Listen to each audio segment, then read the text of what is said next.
You have meddled with the primal forces of nature, Mr. Beale, and I won't have it.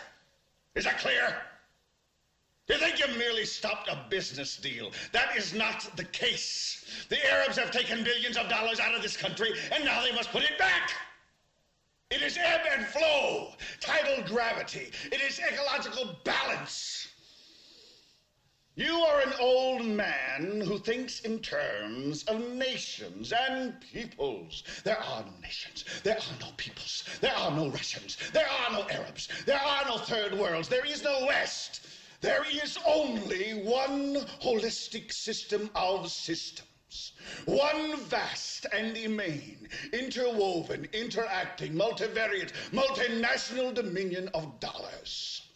Petrodollars, electrodollars, multi-dollars, Reichmarks, rims, rubles, pounds, and shekels.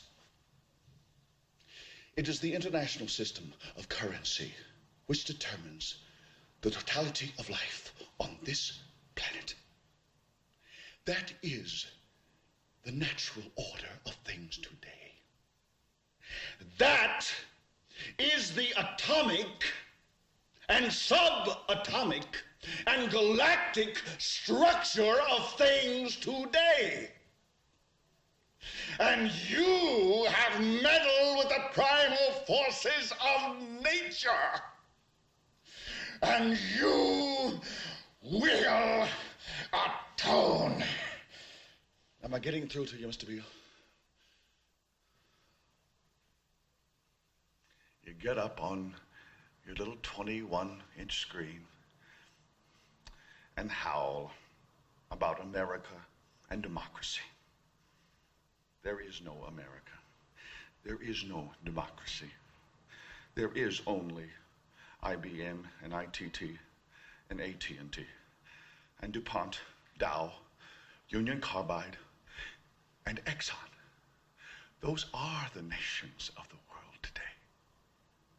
What do you think the Russians talk about in their councils of state? Karl Marx? They get out their linear programming charts, statistical decision theories, Minimax solutions, and compute the price-cost probabilities of their transactions and investments, just like we do. We no longer live in a world of nations and ideologies, Mr. Beale. The world is a college of corporations, inexorably determined by the immutable bylaws of business. The world is a business, Mr. Beale. It has been since man crawled out of the slime. And our children will live, Mr. Beale, to see that perfect world in which there's no war or famine, oppression or brutality.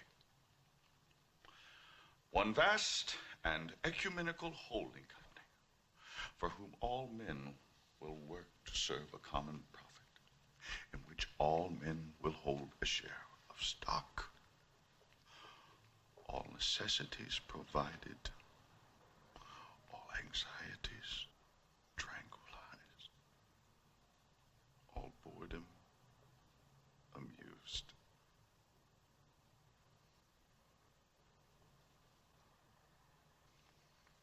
And I have chosen you, Mr. Beale, to preach this evangel. Why me? Because you're on television, dummy.